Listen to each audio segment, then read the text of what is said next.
Hello दोस्तों, नमस्कार। खबरें जारी, मैं हूं आपके साथ राहुल। रूस के राष्ट्रपति व्लादिमीर पुतिन के साथ बातचीत कर और मुलाकात के दौरान पीएम मोदी की अति महत्वपूर्ण यात्रा का बेसब्री से इंतजार किया जा रहा था। क्रेमलिन ने कहा कि पश्चिम इस यात्रा को जलन यानी ईर्ष्या भरी नज़रों से देख रहा है। रूस यूक्रेन जंग को 2 साल से ज़्यादा हो चुके हैं, अभी यूक्रेन पर ताबड़तोड़ अटैक कर रहा है। इसी के साथ अमेरिका समेत पश्चिमी देश रूस को तोड़ने की कोशिश में लगे हुए हैं। रूस को दुनिया से अलग थलग करना चाहते हैं, लेकिन पुतिन भी है कि अलग होने को तैयार नहीं है। वह भी पश्चिम को लगातार जवाब दे रहे हैं, कभी चीन के साथ तो कभी नॉर्थ कोरिया का दौरा करके तो कभी वियतनाम को अपने साथ मिलाकर यह बता रहा है कि पश्चिम भले ही उस पर पाबंदी लगा दे, लेकिन उसके साथ दुनिया के कई देश खड़े हैं। मोदी की इस यात्रा को अवसर के रूप में देखा जा रहा है।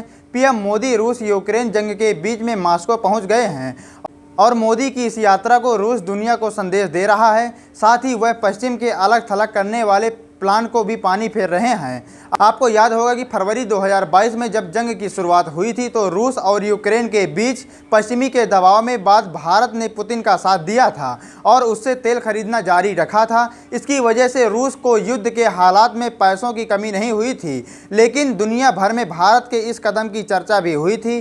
भारत अपने बल पर अपने फैसले खुद लेता है और पश्चिमी देशों के दबाव के आगे नहीं झुकता है। हालांकि भारत और रूस को स्पष्ट हो चुका है कि वह शांति के पक्ष में हैं। पीएम मोदी कई बार दोहरा चुके हैं कि रूस यूक्रेन जंग एकमात्र उपाय शांति वार्ता ही है और ये वजह है कि पीएम मोदी जब मॉस्को पहुंचे तो अमेरिका ने पीएम मोदी से अपील की है कि वह रूस यूक्रेन युद्ध को लेकर कोशिश करें और पुतिन को मनाने की अब इस युद्ध को खत्म किया जाए। आपको बता दें कि प्रधानमंत्री के जिस तरीके से वहां पर स्वागत में लोग जुटे हुए थे और चीन भी चढ़ा हुआ, पूरे शहर को दुल्हन की तरह सजाया गया है। कई सांस्कृतिक कार्यक्रम होंगे, वहीं खुद पुतिन पीएम मोदी को रात्रि का भोजन भी देंगे।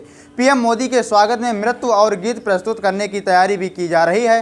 कई तरह के कार्यक्रमों का आयोजन किया जाएगा। भारतीय डायस्पोरा में पीएम मोदी भी मिलेंगे। कोरोना के कारण यह शिखर सम्मेलन 3 साल के बाद हो रहा है। इस दौरान मोदी और पुतिन के बीच द्विपक्षीय बातचीत भी होगी। साथ ही दोनों के बीच अंतर्राष्ट्रीय हालात पर भी चर्चा होगी और साथ ही सैन्य, तकनीकी आदि विषयों पर भी सहयोग बढ़ाने की बातचीत की जाएगी। लेकिन पश्चिमी देश भारत और रूस के रिश्ते को बहुत गौर से देख रहा है कि आखिर दोनों के बीच संबंध किस स्तर पर हैं, मजबूती है या उसके आगे मजबूत होने को कदम उठाए जाएंगे। आखिर तौर पर यूक्रेन पश्चिमी देश बिल्कुल नहीं चाहते हैं कि भारत रूस के करीब जाए, लेकिन भारत रूस के साथ करीब खड़ा है। इस वार्तालाप को क्या रूस यूक्रेन के युद्ध को रोक देगा? इसी के बीच पीएम मोदी को बड़ी पहल करते हुए इस पर भी पूरी दुनिया की नज़र बनी हुई है और अमेरिका तो अपील पहले से भी कर चुका है। मिलते हैं अगली वीडियो पे, तब तक के लिए बहुत बहुत धन्यवाद। नमस्कार।